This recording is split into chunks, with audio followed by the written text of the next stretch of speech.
మూడిటల్లో ఒక కామన్ ఒక సాధారణమైన మాట ఒకటి ఉంది, చెప్తారా?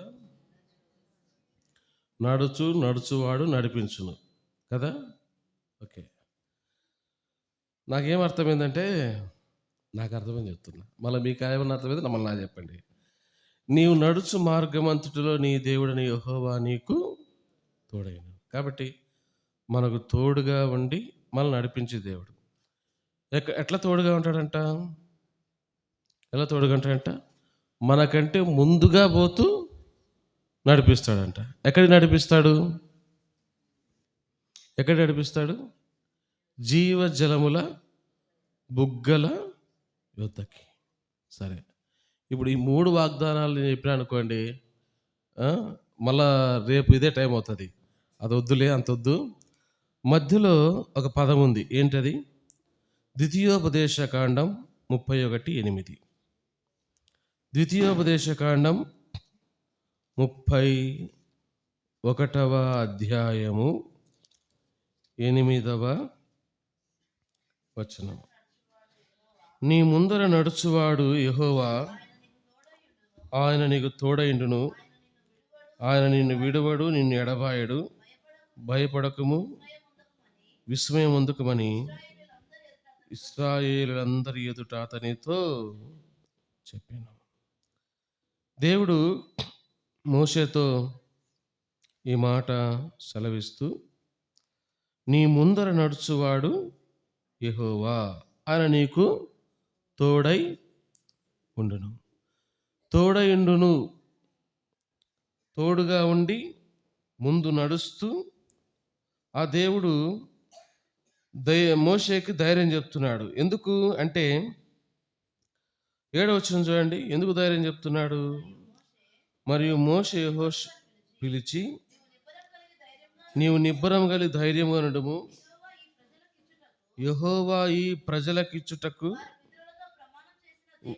వారి పితరులతో ప్రమాణము చేసిన దేశమునకును నీవు వీరితో కూడా పోయి దానిని వారికి స్వాధీనపరచవలెను. క్షమించాలి, ఒక తప్పుగా మాట చెప్పినాను. దేవుడు మోషేతో కాదు కానీ మోషే యెహోషువతో చెప్తున్నాడు. అయితే మోషే యెహోషువకు ఈ మాట చెబుతూ ఏం చెప్తున్నాడు? ఒక దేశాన్ని ఇవ్వబోతున్నాడు దేవుడు. ఆ దేశాన్ని మీరు స్వాధీనపరచుకుంటారు కాబట్టి నువ్వు భయపడద్దు, దేవుడు నీకు తోడై ఉంటాడు, నీకు ముందుగా ఉండి నడిపిస్తాడని. ఇది దేవుడు యెహోషువతోనూ మోషేతోనూ ఆయా రకాల తన భక్తులతోనూ చెప్పిన మాట, ఒక దేశాన్ని మీకు ఇస్తారని. మొట్టమొదటి ఎవరితో చెప్పినాడు దేవుడి మాట?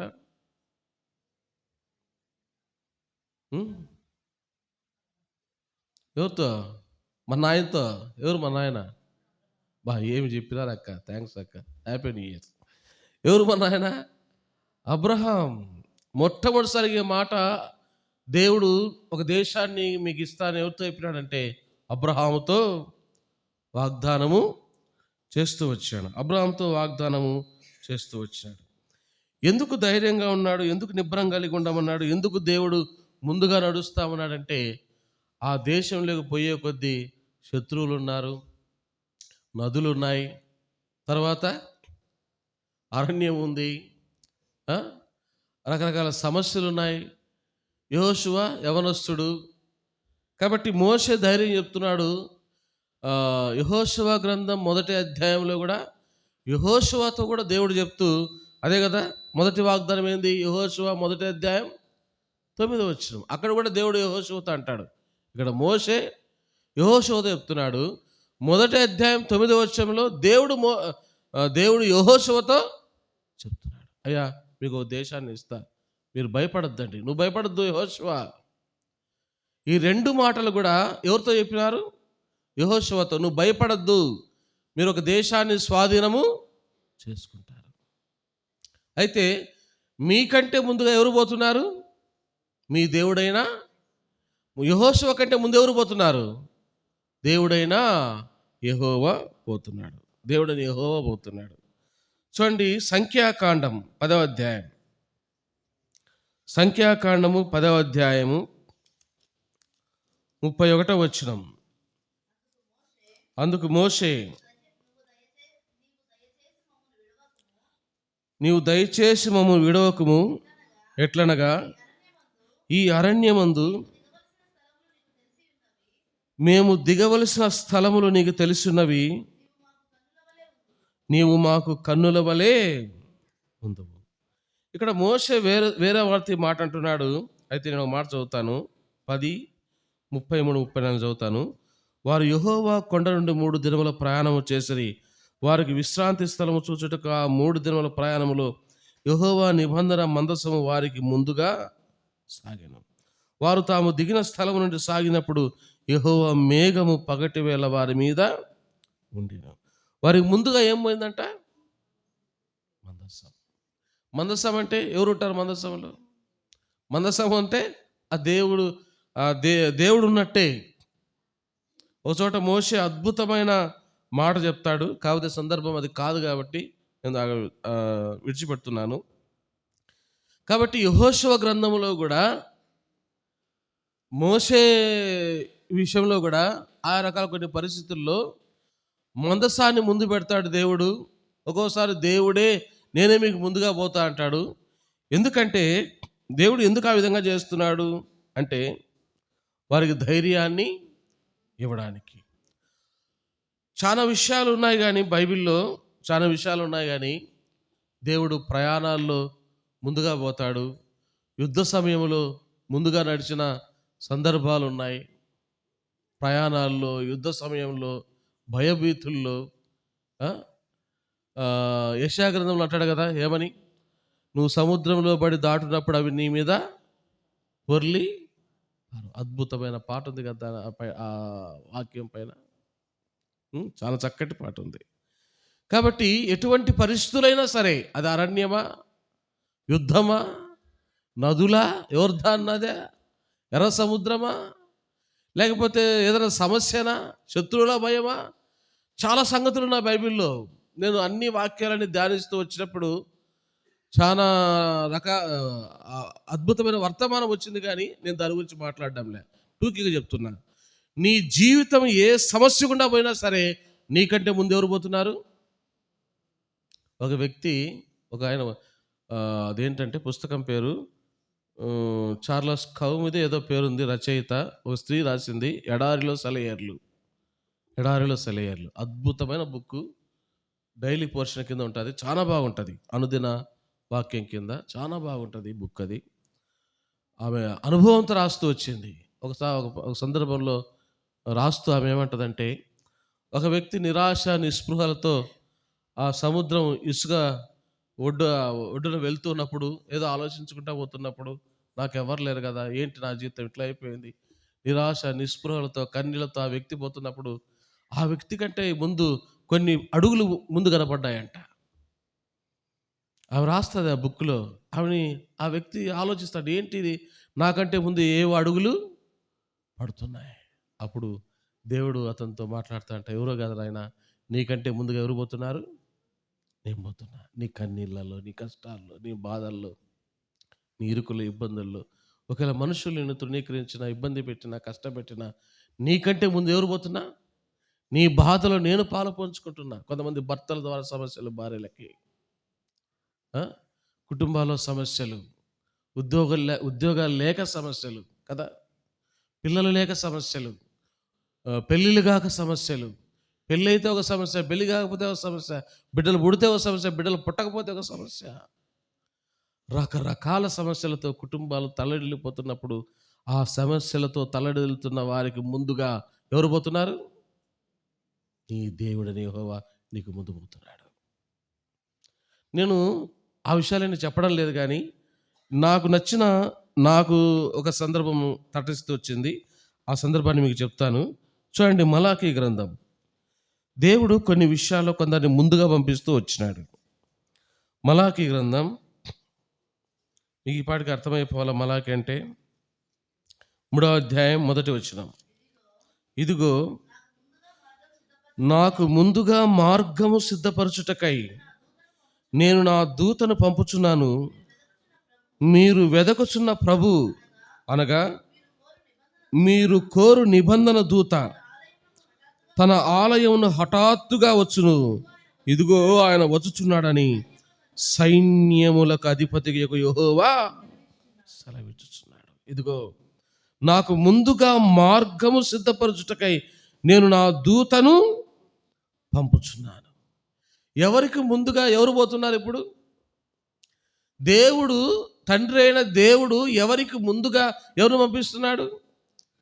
క్రీస్తు కంటే ముందుగా, ప్రభువు కంటే ముందుగా, ప్రభు అయిన యేసుక్రీస్తు వారి కంటే ముందుగా ఆయన కొరకు మార్గాన్ని సిద్ధపరచుటకై ఎవరు పంపించాడు? ముందుగా ఒక దూత.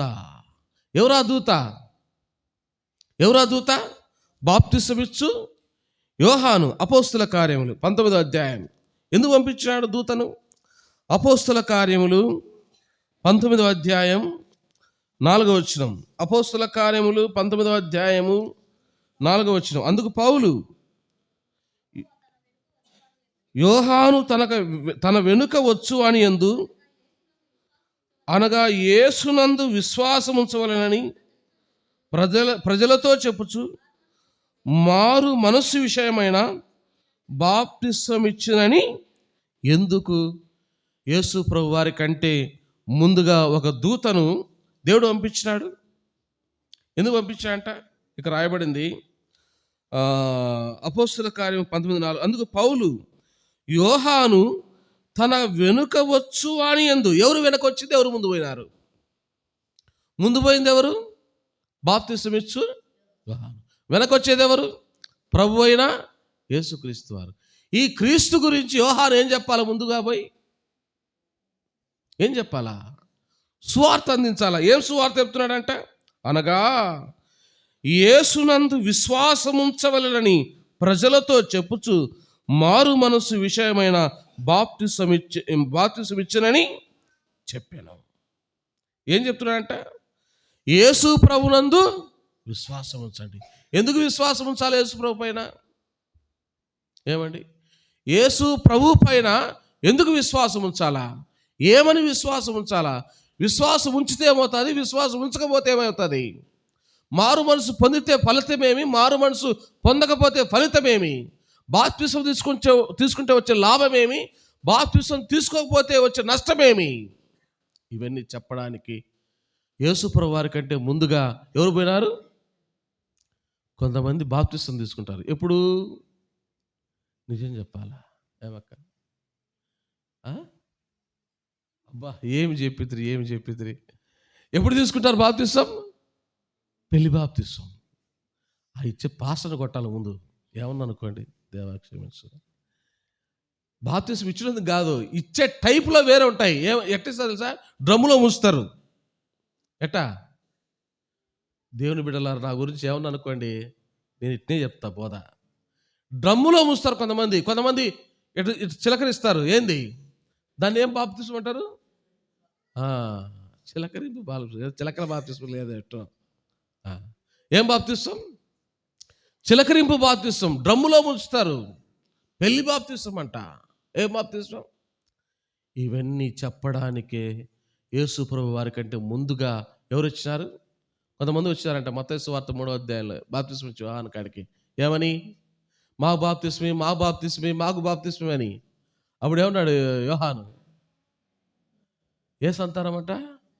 సర్ప సంతానమా, రాబో ఉగ్రత నుండి మీకు బుద్ధి చెప్పిన వాడు మారు మనస్సుకు తగిన ఫలములు ఫలించండి. అప్పుడు తీసుకోండి బాప్తిస్మం. మారు మనసు పొందండి. అందుకని ఇక్కడ ఏం రాయబడింది? అనగా యేసునందు విశ్వాసం ఉంచవలెనని ప్రజలతో చెప్పుచు మారు మనస్సు విషయమైన బాప్తిస్మం. అయ్యా, మీరు యేసు ప్రభునందు విశ్వాసం ఉంచండి, దేవుని నమ్మండి. ఆయన నీ కొరకు రక్తం గార్చిన దేవుడు, ప్రాణం పెట్టిన దేవుడు, తిరిగి సమాధిని గెలిచిన దేవుడు, ఆయన సర్వాధికారి అయిన దేవుడు అని ఆయన నమ్మండి. నమ్మిన తర్వాత మీరు మారు మనసు పొందండి. పాపపు జీవితాన్ని వదిలిపెట్టండి. ఇవాళ ఎట్టటోళ్ళు ఎవరు? యోహాను కాడికి వచ్చిన వాళ్ళు మన అన్న ఎవరు చెప్పరండి? బాప్తిస్మ ఇచ్చి యోహాను మన అన్న. మీకు అంటారు, మీకు అట్లా పలకడం ఇష్టం లేదు కానీ నా బల ఇష్టం. మా అన్న ఎవరు? బాప్తిస్మిచ్చు యోహాను. మా అన్న ఏమన్నా తెలుసా వాళ్ళతో? వాళ్ళు ఎలాంటి వాళ్ళు? అటు సంత వీధిలోకి పోతే వాళ్ళకేం చెప్పాలా? అయ్యగారు వందనాలండి, అయ్యగారు వందనాలని చెప్పాలి వాళ్ళకి. రండి రండి ఇటు కూర్చుందిరండి అని పిలిపి వాళ్ళకి కుర్చీలు వేయాలి, వాళ్ళకి దండలు వేయాలా, సన్మానించాలా. సన్మానం కోరుకునే వాళ్ళు, సంత వీధులలో వందనాలు కోరుకునే వాళ్ళు, గొప్ప కోరుకునే వాళ్ళు, వాళ్ళందరూ ఎవరు? వాళ్ళు శాస్త్రులు, పరిసయ్యులు. వాళ్ళ క్యారెక్టర్ అలాంటిది. బాప్తిస్మ యోహాను మండిపోయిందట్టే, మండిందట్టే. ఎవర్రా మీరు? ఏ సంతానం మీరు? సర్ప సంతానమా, మీకా నేను బాప్తిస్మ ఇచ్చేది? మారు మనసుకు తగిన ఫలాలు ఫలించండి. ఫైర్. ఎవరు? యోహాను ఎవరండి? యోహాను అంటే ఎవరో కాదు, ఫైర్. దడదలాడిసాడు అంతే. జనాలు భయపడ్డు యోహాను, బాప్తిస్మ ఇచ్చే యోహాను. ఆ మాట అంటే పాపం వాళ్ళు జడుచుకున్నారట్నే. ఎందుకు వచ్చాడు బాప్తిస్మ ఇచ్చే యోహాను క్రీస్తు కంటే ముందంటే? ఆ దేవుని యొక్క మార్గాన్ని సరళము చేయడానికి, ప్రజలను దేవుని కొరకు సిద్ధపరచడానికి, యేసు ప్రభువుగా కంటే ముందుగా దేవుడు ఎవరిని పంపించాడు? చూడండి, అదే మలాకీ గ్రంథం 4వ అధ్యాయంలో ఆయన గురించి ఏం రాయబడింది చూడండి.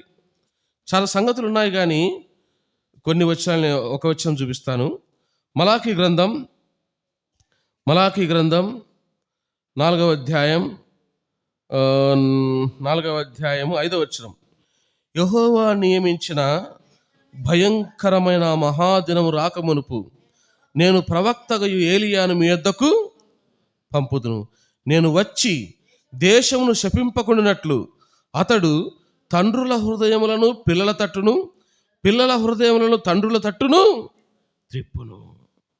ఏం చేస్తాడు బాప్తిస్మ ఇచ్చే యోహాను? ఎవరు ఈ ఏలియా? బాప్తిస్మ ఇచ్చు యోహాను ఏం చేస్తాడంట? దేవుని యొక్క ఆ మహా ఉగ్రత దినమును తప్పించడానికి, దేశం మీదికి దేవుని శాపము రాకుండా అనేకుల హృదయాలను తిప్పడానికి క్రీస్తు కంటే ముందుగా పంపబడిన వాడు ఎవరు? బాప్తిస్మ ఇచ్చు యోహాను. నిజంగా చాలా నేను ఈ ఊర్లో నేను గమనించింది అంటే, నేను ఎప్పుడు ఇంతవరకు పల్లెల్లో ఉండలేదు. పల్లె వాతావరణం అసలు నాకు తెలియదు కూడా. వాస్తవం చెప్తున్నా. 6th క్లాస్ నుంచి ఈ రోజు వరకు, నిన్న మీ దగ్గరికి రాకముందు వరకు నా ప్రాంతం ఏదంటే కడప టౌనే. ఎక్కడ ఏ పల్లెలో నేను ఎక్కువ నివాసం చేయలేదు, ఎక్కువ ఎక్కడ ఉండలేదు. సేవ నిమిత్తంతో పల్లెకు వచ్చిన మిడ్తూరు గ్రామానికి. ఈ పల్లెలో నేను గమనించింది అంటే ఏంటంటే, ఏమన్నా అనుకోండి, మనం ఇంతే, మన స్టైల్ ఇంతే. అదే కొంత క్రిస్టియన్స్గా ఉంటాం, కానీ దానికి తగినటువంటి ఫలాలు ఒక్కోసారి మనం చూడలేని పరిస్థితిలో ఉన్నాము. దేవుడు అలాంటి జీవితాలను ఒప్పుకోడు. ఎలా ఉండాలా? దేవునికి ఇష్టమైన ఫలాలు ఫలించే వారముగా ఉండాలి. కాబట్టి బాప్తిస్మ ఇచ్చే యోహాను ఎందుకు వచ్చాడంటే యేసు ప్రభువు కంటే ముందుగా ఎందుకు వచ్చాడంటే, దేనికోసమంట? మనుష్యులు, దేవుని బిడ్డలు, దేవుని కొరకు దేవుని యందు విశ్వాసం ఉంచి మారు మనసు పొంది బాప్తిసం తీసుకొని ఏ ఫలాలు? మారు మనస్సుకు తగిన ఫలాలు ఫలించాలని ముందుగా వచ్చిన దూత ఎవరంటే బాప్తిసం ఇచ్చు యోహాను. మత్తయి సువార్త 2వ అధ్యాయం చూడండి. మత్తయి హెబ్రోను గీతాలలో హెబ్రోను మోటో కార్డు పైన ఒక చక్కటి పాట, చాలా బాగుంది. ఆ స్వరము కానీ ఆ పాట కానీ చాలా అద్భుతంగా ఉంది. ఆ పాట వింటున్నప్పుడు ఒక పిక్చర్ వేస్తారు ఆ పాటలో. ఈ జ్ఞానులు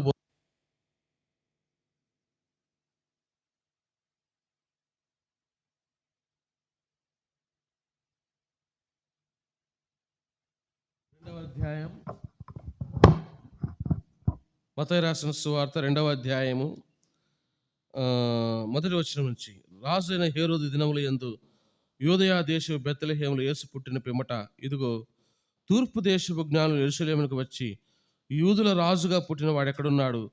తూర్పు దిక్కున మేము ఆయన నక్షత్రము చూచి ఆయనను పూజింపవచ్చితమని చెప్పిరి. ఆయన పూజింపవచ్చితమని చెప్పిరి. చూడండి ఇంకో మాట, 9వ వచనం, 2వ అధ్యాయం మత్తయి రాసిన సువార్త 9వ వచనం. వారు రాజు మాట విని బయలుదేరిపోచుండగా ఇదిగో తూర్పు దేశమున వారు చూసిన నక్షత్రము ఆ శిశువు ఉండిన చోటికి మీదుగా వచ్చి నిలుచు వరకు వారికి ముందుగా నడిచింది. ఈ నక్షత్రము ఎవరికి ముందుగా నడిచింది? బాప్తిస్మమిచ్చే యోహాను ముందుగా వచ్చాడు. ఎవరికి ముందుగా వచ్చినాడు? యేసు ప్రభువును పరిచయం చేయడానికి. లోకరక్షకుడు రాబోతున్నాడు.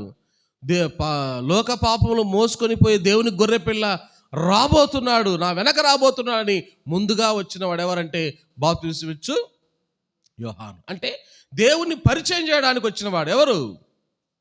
దేవుని ప్రజలకు పరిచయం చేయడానికి వచ్చిన ఒక దూత ఎవరంటే బాప్తిస్మమిచ్చు యోహాను. ఇక్కడ జ్ఞానులకు దేవుణ్ణి పరిచయం చేయడానికి, జ్ఞానులకు దేవుణ్ణి పరిచయం చేయడానికి వారికి ముందుగా నడిచింది ఎవరు? ఒక నక్షత్రం. ఎవరు నడిచినారు? ఒక నక్షత్రము వారికంటే ముందుగా నడిచింది. ఎన్ని సంవత్సరాలు ప్రయాణించారు చెప్తారా? ఎన్ని సంవత్సరాలు ప్రయాణించారు వాళ్ళు? చూడండి, మత్తయి రాసిన సువార్త 2వ అధ్యాయము 1వ వచనం. రాజు అయిన హేరోదు దినముల యందు యూదయా దేశపు బెత్లెహేములో యేసు పుట్టిన పిమ్మట ఇదిగో తూర్పు దేశపు జ్ఞానులు యెరూషలేమునకు వచ్చి ఎప్పుడు బయలుదేరంట వీళ్ళు? ఎప్పుడు బయలుదేరినారు? యేసు పుట్టిన పిమ్మట వీళ్ళు బయలుదేరినారు. ఎక్కడికి బయలుదేరినారు? యెరూషలేమునికి వచ్చినారు. యెరూషలేమునికి వచ్చిన వీళ్ళు శిశువు దగ్గరికి పోయేటప్పటికి ఆ శిశువుకు దాదాపు ఎన్ని సంవత్సరాలు? ఏదంటే సీరియస్గా చూస్తారు. ఎన్ని సంవత్సరాలు? హేరోదు ఎన్ని సంవత్సరాల పిల్లల్ని చంపమన్నాడు? సంవత్సరం లోప 2 సంవత్సరాల పిల్లలను వేసేయండి అన్నాడు. ఎవరు? హేరోదు. అంటే అప్పటికి యేసు ప్రభు వయసు ఎంత? దగ్గర 2 సంవత్సరాలు. ఒక నక్షత్రం జ్ఞానులను దేవుని దగ్గరికి నడిపించడానికి ఎన్ని సంవత్సరాలు నడిపించిందంట? దగ్గర 2 సంవత్సరాలు ఒక నక్షత్రం వారు నడిపించిందండి. ఎవరి దగ్గరికి? సృష్టికర్త అయిన దేవుని దగ్గరికి. ఎవరి దగ్గరికి? పరలోకపు రాజు దగ్గరికి. ఎవరి దగ్గరికి? పూజార్హుడైన దేవుని దగ్గరికి. అందుకనే వాళ్ళు యేసుప్రభు దగ్గరికి వస్తానే జ్ఞానులు ఆ నక్షత్రం ఎక్కడ ఆగిపోయిందో, ఎక్కడ ఆగిపోతూ వచ్చిందో జ్ఞానులు అక్కడ ఆగిపోయి ఆ ఇంటిలోకి పోయి ఆ శిశువును చూచి ఏం చేశారంట వాళ్ళు? ఎంత ఉంటాడండి 2 ఏళ్ల శిశువు పిల్లోడు?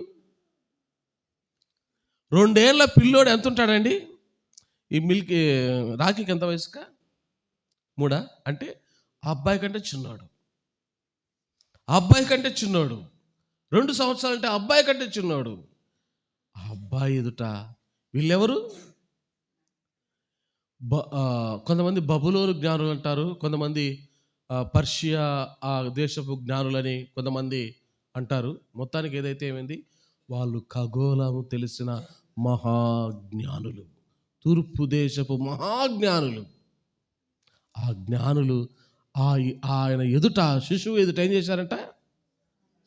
ఒక నక్షత్రం దేవుని దగ్గరికి నడిపించడానికి జ్ఞానులకు ముందుగా నడిచింది. ఎవరు? ఒక నక్షత్రం. యోహాను ముందుగా వెళ్ళాడు దేవుణ్ణి పరిచయం చేయడానికి. ఒక నక్షత్రం దేవుణ్ణి పరిచయం చేయడానికి, దేవుణ్ణి ఆరాధించడానికి, ఆ రాజును వాళ్ళకి పరిచయం చేయడానికి వారికి ముందుగా నడిచింది ఎవరు? ఒక నక్షత్రం. చూడండి ఒక మాట, పేతురు రాసిన 2వ పత్రికలో ఈ నక్షత్రం విషయమే చెప్తూ ఏమన్నాడు చూడండి. పేతురు రాసిన 2వ పత్రిక 1వ అధ్యాయము 19వ వచనం.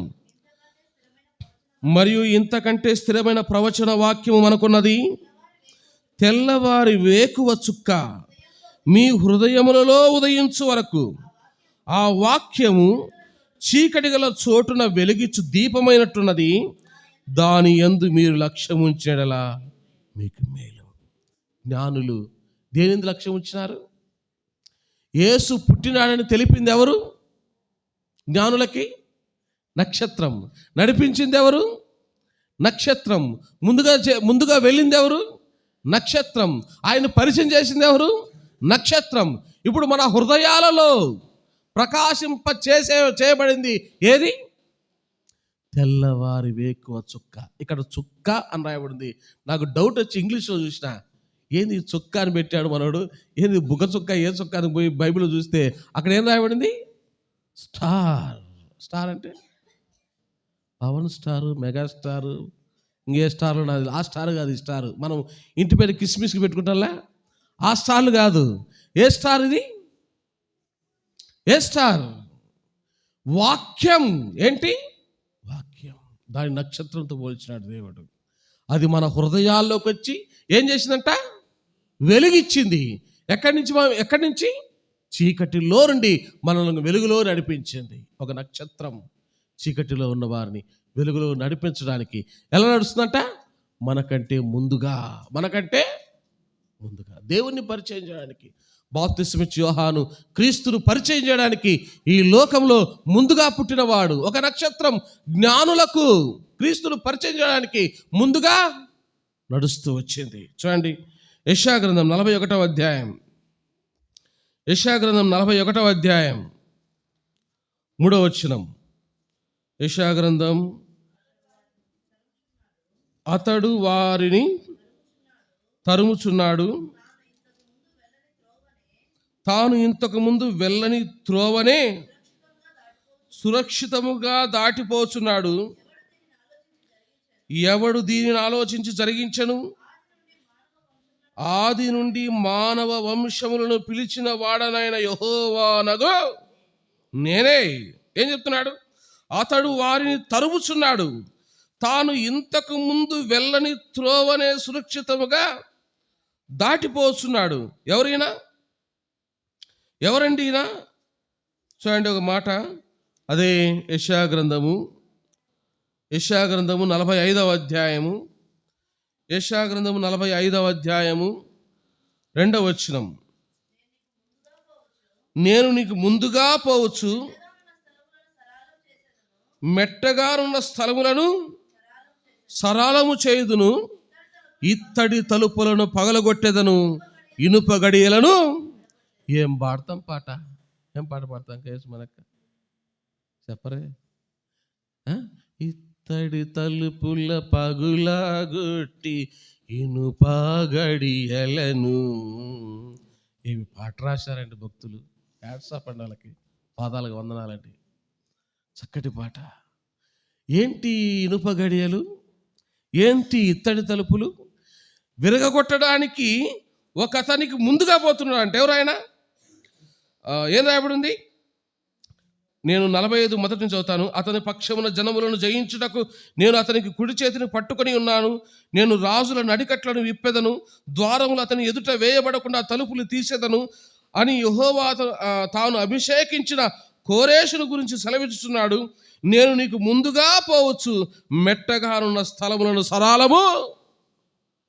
ఎందుకు ఒక కోరేషు కంటే దేవుడు ముందుగా పోతున్నాడు? ఏమండి? కోరేషు ఎవరు? దేవుడు కోరుకున్న సేవకుడు. చూడండి, 44వ అధ్యాయం, యెషయా గ్రంథం 44వ అధ్యాయం 28వ వచనం. యెషయా గ్రంథం 44వ అధ్యాయం 28వ వచనం. కోరేషుతో, నా మంద కాపరి, నా చిత్తమంతయు నెరవేర్చువాడా అని చెప్పువాడను నేనే. ఏమండి? దేవుడు కోరేషును కోరుకున్నాడు. ఎవరైనా క్రైస్తవుడా? భక్తుడా? ఎవరైనా కోరేషు? ఒక అన్యుడైన రాజు అండి. ఎవరైనా దేవుణ్ణి నమ్ముకొనని ఒక రాజు. అలాంటి రాజును దేవుడు ఏం చేసుకున్నాడు? తనకు సేవకునిగా చేసుకున్నాడు. సేవకుడిగా చేసుకొని ఆ అన్యుడైన రాజు కంటే ముందుగా ఎవరు పోతున్నారంట? నేను నీకు ముందుగా పోవచ్చు, మెట్టగానున్న స్థలములను సరళము. నీ ఎదుట ఇత్తడి తలుపులను పాల్గొడతా కోరేషు, ఇనుప గడియలను విరగొడతా.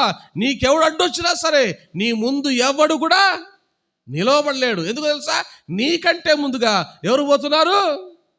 దేవుడని యెహోవా కోరేష్ కంటే ముందుకు పోతున్నాడు. ఎందుకు కోరేష్ కంటే దేవుడు ముందు పోతున్నాడు? ఏమండి, మనం చదివిన లేఖన భాగంలో 44:28లో నా మంద కాపరి నా చిత్తమంతయు నెరవేర్చువాడని చెప్పువాడని నేనే యెరూషలేముతో నీవు కట్టబడదువనియు దేవాలయమునకు పునాది వేయబడుననియు నేను చెప్పుచున్నాను. ఎందుకు కోరుకున్నాడు దేవుడు? కోరేష్ కంటే ముందుగా ఎందుకు పోతున్నాడు దేవుడు? కోరేషు ఎదుట ఎటువంటి బలవంతులైన రాజులైనా సరే ఇత్తడి తలుపులు ఇనుప గడియలంటే మనం ఎడగొడతామండి. జీవరత్నం అక్క ఒకసారి వచ్చింది, తర్వాత ఎవరో 2-3 సిస్టర్స్ వచ్చారు, ఆ తలుపు దిలేకపోయారు. అక్క ఏం లేదక్క, ఇది ఇలా లాగు, ఇది ఇలా దొబ్బు అని చెప్పిన. ఎవరికి?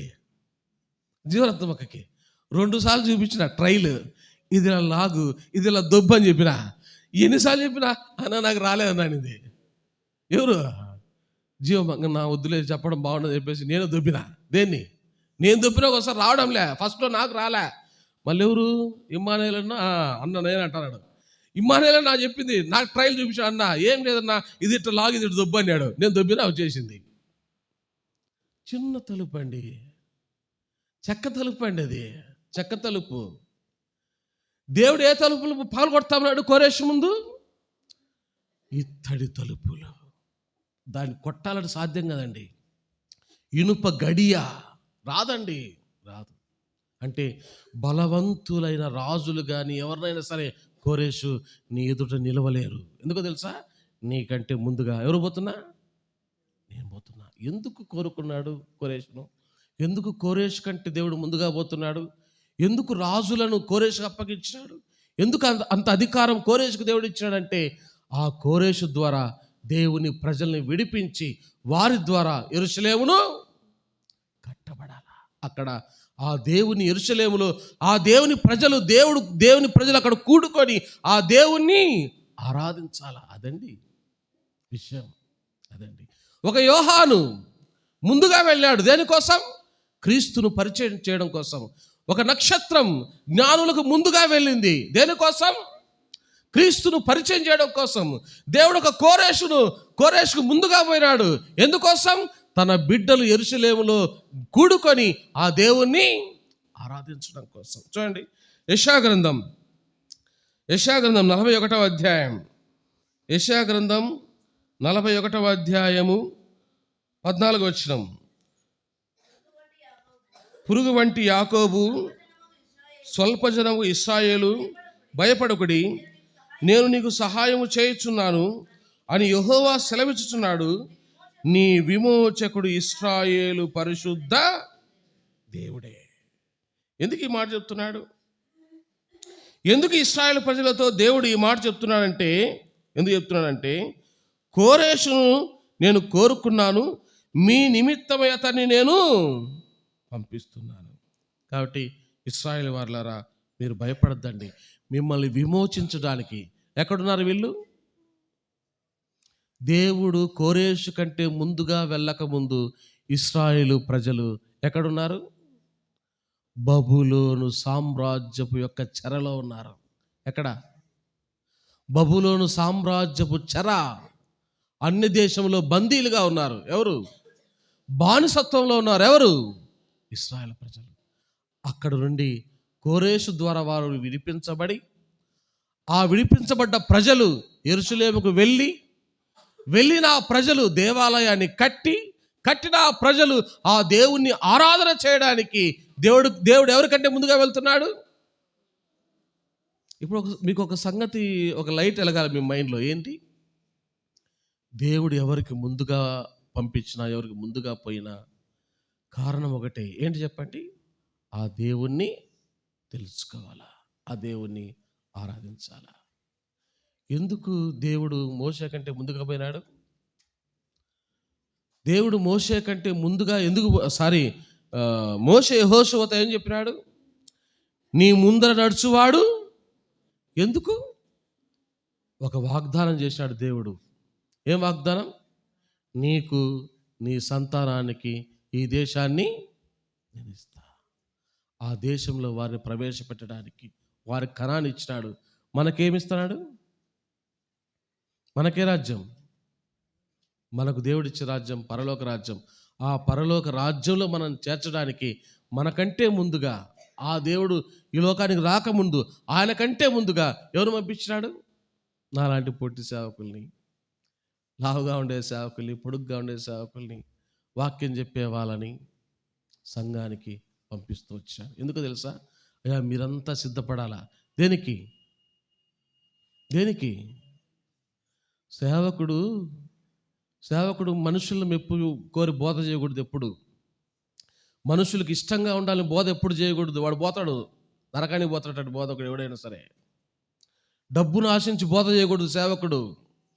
ఇక్కడ ఈ ప్రాంతం బాగుంది, వడ్లు ఇస్తున్నారు, లెక్కిస్తారు, బియ్యం ఇస్తారు, కోళ్ళు ఇస్తారు, కుక్కలు ఇస్తారని చెప్పి ఈయనే ఉండాలని చెప్పి బోధ చేయకూడదు సేవకుడు. ఎప్పటికీ వాడు పోతాడు నరకానికి. ఏం చేయాలి సేవకుడు? ప్రజలను దేవుని మార్గంలో నడిపించడానికి ఆ దేవుడు రెండవ రాకడ కంటే ముందుగా దేవుడు పంపించిన వాళ్ళే ఎవరు? కాపరి, సంఘ కాపరి, సేవకుడు. ఏం చేయాలి సేవకుడు? సంఘాన్ని సిద్ధపరచాల. ఏ రాజ్యం కోసం? పరలోక రాజ్యం కోసం. నక్షత్రం జ్ఞానులను సిద్ధపరిచింది ముందుగా వెళ్ళి దేవుడు కోరేషును సిద్ధపరిచినాడు ఆయన కంటే ముందుగా వెళ్ళి తన బిడ్డల కోసం. బాప్తిస్మమిచ్చే యోహాను ముందుగా వచ్చి దేవుని రాజ్యం కోసం దేవుని ప్రజల్ని కఠినంగా గద్దించి వారికి బుద్ధి చెప్తూ వచ్చాడు. మీరు సిద్ధపడండి, ఇది కరెక్ట్ కాదని చెప్పేసి ముందుగా వెళుతూ వచ్చాడు. కొరింథీయులకు రాసిన మొదటి పత్రిక 2వ అధ్యాయం. కొరింథీయులకు రాసిన మొదటి పత్రిక 2వ అధ్యాయం 7వ వచనం. దేవుని జ్ఞానము మర్మమైనట్టుగా బోధించున్నాము, ఈ జ్ఞానము మరుగైండును, జగదుత్పత్తి ముందుగానే దేవుడు మన మహిమ నిమిత్తము నియమించును. చాలక్క 2:7 కదా. దేవుని జ్ఞానము మర్మమైనట్టుగా బోధించున్నాము, ఈ జ్ఞానము మరుగైండును, జగదుత్పత్తికి ముందుగానే దీనిని దేవుడు మన మహిమ నిమిత్తము. ఎవరండి ముందుగా నియమించబడిన జ్ఞానం? ఎవరండి మర్మం? ముందుగా నిర్ణయించబడిన మర్మం ఈ జ్ఞానం ఎవరంట? ప్రభు అయిన క్రీస్తు. ఎవరు ఈయన? ప్రభు అయిన యేసుక్రీస్తు వారు. ఈ యేసుక్రీస్తు వారిని దేవుడు ఎప్పుడు నిర్ణయించాడంట? ముందుగా. ఎప్పుడు? జగదుత్పత్తికి ముందుగా. రోమీయులకు రాసిన పత్రిక మొదటి అధ్యాయం నేను చదువుతాను, మధ్య భాగంలో నేను ఒక మాట చదువుతాను. మన ప్రభు అయిన యేసుక్రీస్తు విషయమైన ఆ సువార్తను పరిశుద్ధ లేఖనములందు తన ప్రవక్తల ద్వారా ముందు వాగ్దానము చేసెను. యేసుక్రీస్తు శరీరును బట్టి దావీదు సంతానముగాను, మృతులలో నుండి పునరుత్థానుడైనందున పరిశుద్ధమైన ఆత్మను బట్టి దేవుని కుమారుడుగాను ప్రభావముతో నిరూపింపబడెను. ఏం చేశాడు దేవుడు? యేసుక్రీస్తుని లోకానికి పంపించక ముందే ప్రవక్తల ద్వారా ఏం చేశాడంట? ముందుగానే చెప్తూ వచ్చాడు. ఎవరు ఈ లోకానికి వస్తారని? ప్రభు అయిన యేసుక్రీస్తు వారు ఈ లోకానికి వస్తాడని. ఎందుకు వస్తాడైనా? పేతురు రాసిన మొదటి పత్రిక 3వ అధ్యాయం. పేతురు రాసిన మొదటి పత్రిక 3వ అధ్యాయం 18వ వచనం. 3వ అధ్యాయం. ఏలయనగా మనలను దేవుని యొద్దకు తెచ్చుటకు అనీతిమంతుల కొరకు నీతిమంతుడైన క్రీస్తు శరీర విషయంలో చంపబడి, ఆత్మ విషయంలో బ్రతికింపబడి, పాపముల విషయంలో ఎందుకు వచ్చాడు? ముందుగా. ప్రవక్త ఎందుకు ప్రవచించారు ఆయన గురించి? ఏమండి? జగదుత్పత్తికి ముందుగానే క్రీస్తు వారు మర్మమై ఉన్నారు. మర్మమై ఉన్న క్రీస్తును ప్రవక్తలు ముందుగానే ప్రవచించినారు. ఎందుకు ప్రవచించినారు? ఎందుకు అంటే ఇక్కడ చెప్తున్నాడు పేతురు రాసిన మొదటి పత్రిక 3:18. ఏలయనగా మనలను ఎక్కడ తీసుకోవడానికంట? దేవుని యొద్దకు తెచ్చుటకు. బాప్తిస్మమిచ్చి యోహాను ముందుగా వెళ్ళాడు. దేనికోసం? డబ్బు సంపాదించడం కోసమా? దేనికోసం పోయినాడు? దేవుణ్ణి పరిచయం చేయడం కోసం, దేవుని దగ్గరికి ప్రజలు నడిపించడం కోసం. నక్షత్రం ముందుగా నడిచింది దేనికోసం? జ్ఞానులకు దేవుణ్ణి పరిచయం చేయడానికి కోసం, ఆయన ఆరాధించడం కోసం. కోరేషు కంటే దేవుడు ముందుగా పోయినాడు దేనికోసం? దేవుని ప్రజల్ని విమోచించి యెరూషలేము కట్టబడి ఆ యెరూషలేములో దేవుని ప్రజలు ఆరాధించాలని. క్రీస్తు ముందుగానే మర్మమై ఉన్నాడు, ఈ లోకానికి వచ్చినాడు. ఎందుకంటే మనల్ని ఎక్కడ నడిపించడానికంట? మనలను దేవుని యొద్దకు నడిపించడానికి. మనల్ని దేవుని యొద్దకు ఆ పరలోక రాజ్యానికి మనల్ని నడిపించడానికి ఆయన వచ్చినాడు.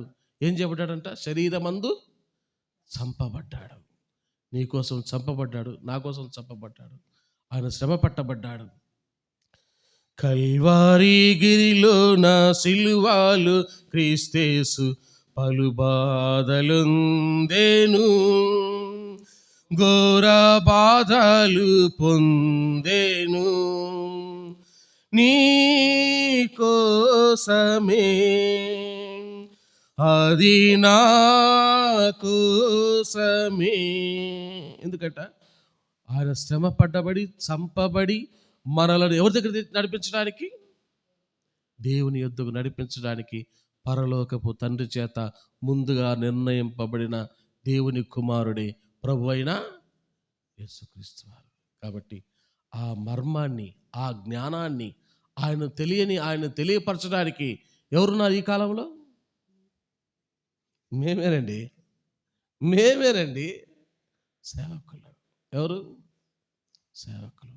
నిస్వార్థపూరితంగా ప్రజల ఆత్మల క్షేమం కోసం ప్రయాసపడే దైవ సేవకులు నిజమైన దైవ సేవకులు అవుతారు. కాబట్టి ఆయనకు దేవుడు ఎందుకు ముందుగా వెళ్ళాడంటే ఆ కనాను దేశంలో యెహోషువ ప్రజలను నడిపించడానికి. కాబట్టి అటు ఉద్దేశంతో మనం కూడా సిద్ధపడుతాం గాక. రండి.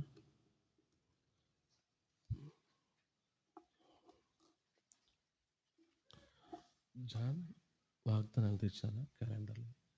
నా క్యాలెండర్లో మోటార్ కార్డ్స్ చెప్పలేదే.